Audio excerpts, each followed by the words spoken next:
Justice League Dark, issue number 9 from DC Comics. So I've been enjoying the hell out of Justice League Dark so far. It's been probably my favorite. Definitely my favorite series out of DC. Pretty much the only series that I'm actually keeping uh, track of on a regular basis, I guess. I completely phrased that wrong. Pretty much the only series I'm following, I guess I would say. I mean, there are others where I'll pop in and out, but DC has this, I don't know. DC's has been going down this really terrible road, basically following in Marvel's footsteps, which is really sad because they were doing so good with Rebirth.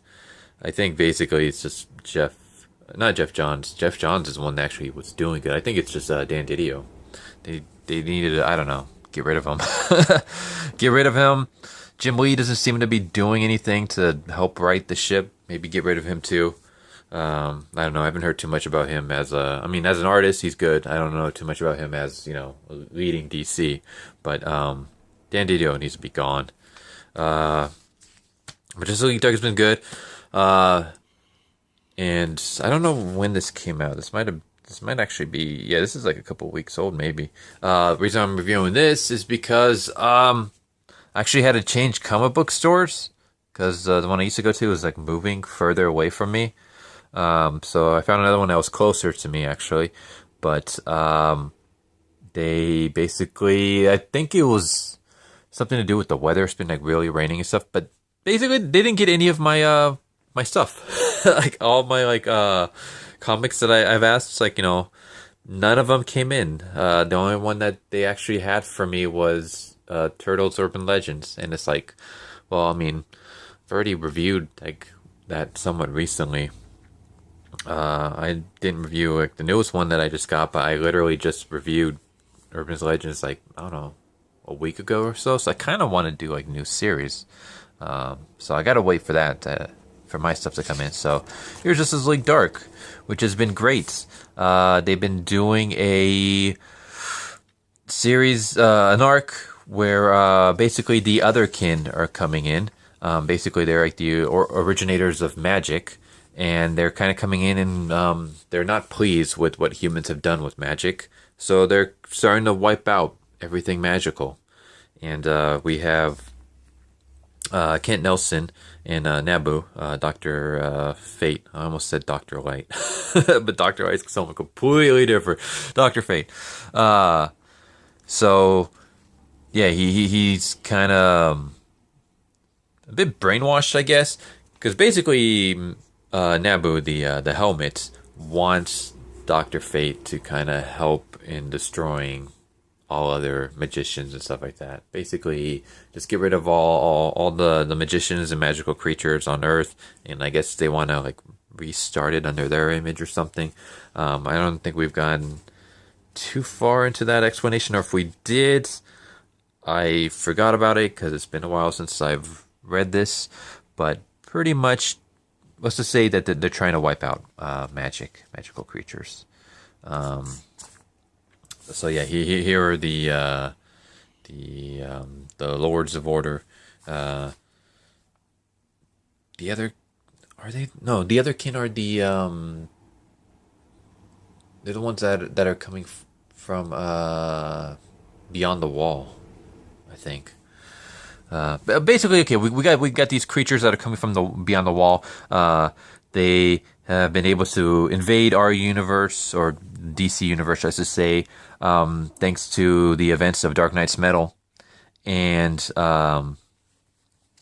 these are the Lords of Order, and they basically think that they can help fight off the Otherkin and kind of bring balance to magic and stuff by wiping out everything that's magic, because they feel like it's been perverted.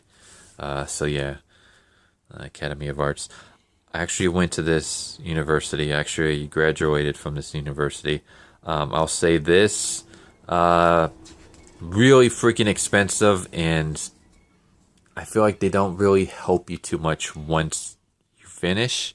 I mean, they have stuff where it's like, like alumni members can, like, some benefits, but they don't really. Or maybe it's just because my job is, like I went in for like screenwriting, so mine's like more freelance. But I feel like they don't really help you find a job once you graduate. It just kind of toss you out, and it's like you're on your own now.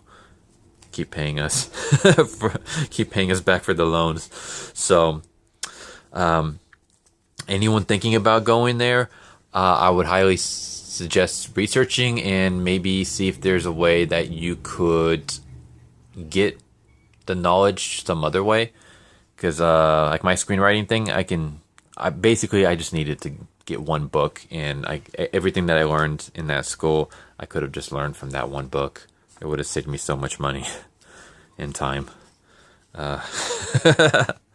So yeah, they're in basically in the last issue, all the like magicians and magical creatures and stuff like that were hiding out in Bobo's bar, and then they were attacked by the other kind, and Bobo teleported them to Myra. I don't know how to pronounce that name. I was going to say Myra,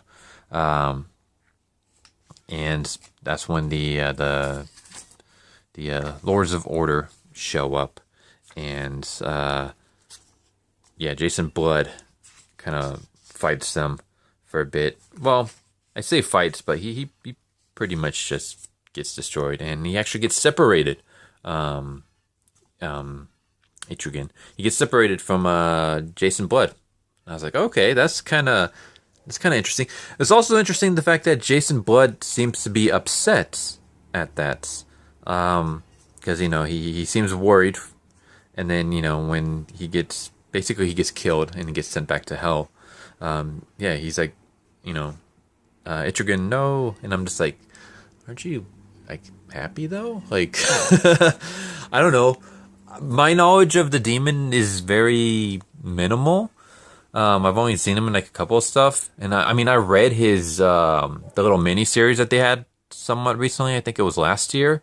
Good mini series, by the way.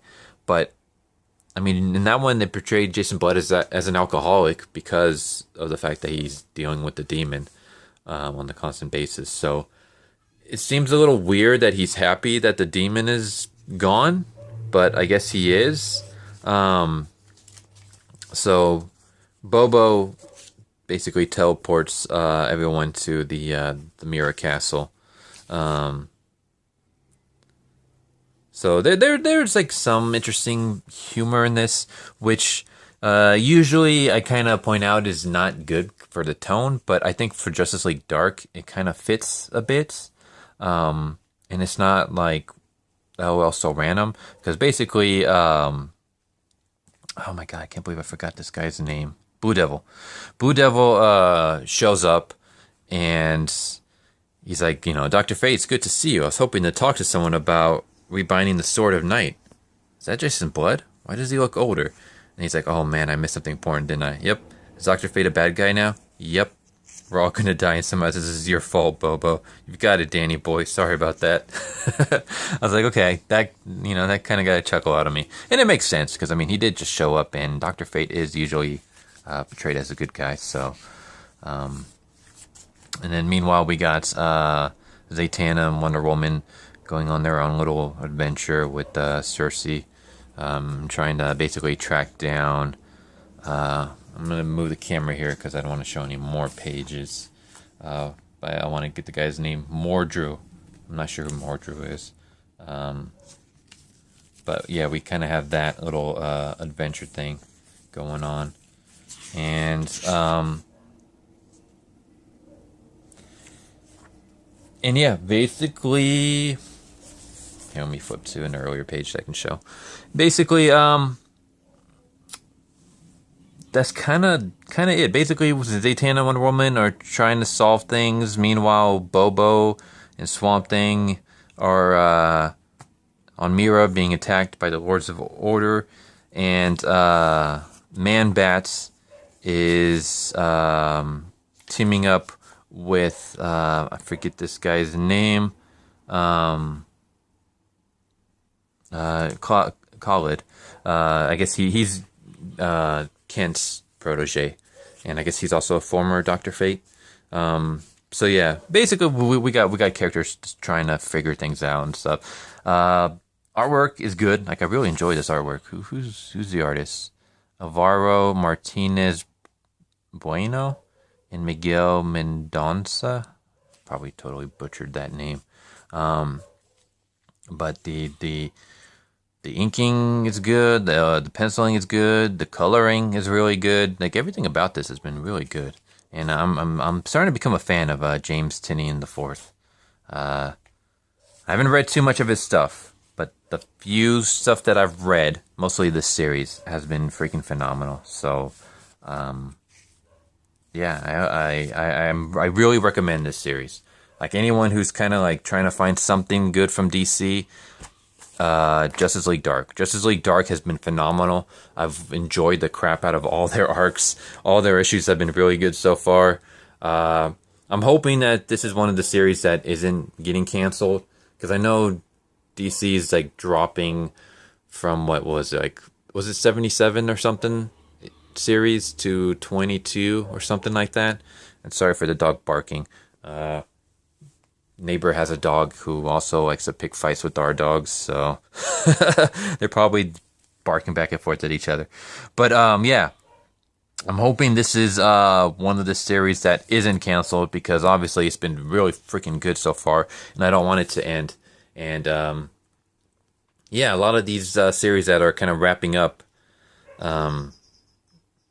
it's sad because see, Curse of Brimstone was actually really good, and the way they wrapped that up was freaking terrible. The final 2 issues or so were just, it was really bad because it was rushed. I don't blame the writer, because, you know, he had to try to wrap everything up in, like, you know, a couple issues. So I don't blame him, but it was very bad, and it's just sad because that was such a good series that deserved more, and it's a shame that it didn't get the spotlight it deserved. Kind of like the Silencer. Silencer was also really good.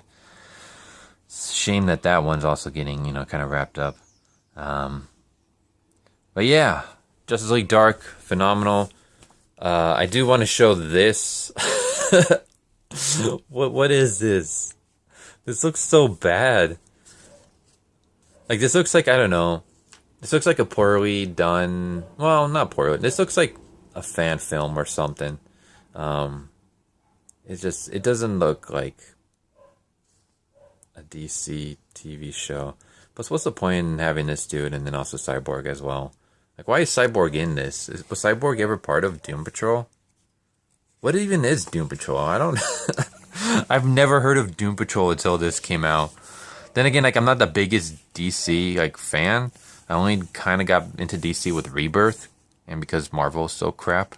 So I don't know, maybe they're super popular or something, but I've never heard of Doom Patrol, and it's just weird. It's weird, some of the heroes that are getting their own series, like Stargirl is getting her own series. I'm not gonna knock on Stargirl, because, you know, I want to give it a chance, assuming that it's on something that I have. I think it's, if it's the DC streaming service, I don't have that, but assuming that, you know, it's on Netflix or on TV or something, I'll give it a try.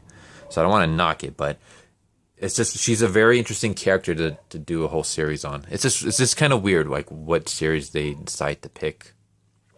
I'm assuming they're not going to pick any of, like, the big main ones, because of, you know, they want to keep them, like, in just like movies, which isn't weird to have Cyborg in Doom Patrol, but also have him in, you know, blockbuster movies. But yeah, I don't know. Justice League Dark would be pretty awesome. I ain't gonna lie, Justice League Dark series, but they'll probably find some way to ruin that. I don't know. But yeah, Justice League Dark, good. Highly recommend it. Tell me what you guys think. Anyone who's been following this, have you guys been enjoying this series? I loved it so far. Don't really have much to complain about it. I've actually enjoyed, like I said, like, pretty much every issue. I've actually pretty liked it so far. There hasn't really been any boring ones. But then again, like, I'm a huge fan of, like, the whole supernatural kind of stuff, so. But yeah, I hope you guys enjoyed. If you guys haven't already, please subscribe, hit the bell for notifications. I'm trying to reach 400 subscribers by the end of the year. Hopefully we can get there. Leave a comment if you feel like it. Like the video if you enjoy it. Please share this with others. You know, help spread the word. But yeah, I hope you guys enjoyed, and I will see you guys next time. Later.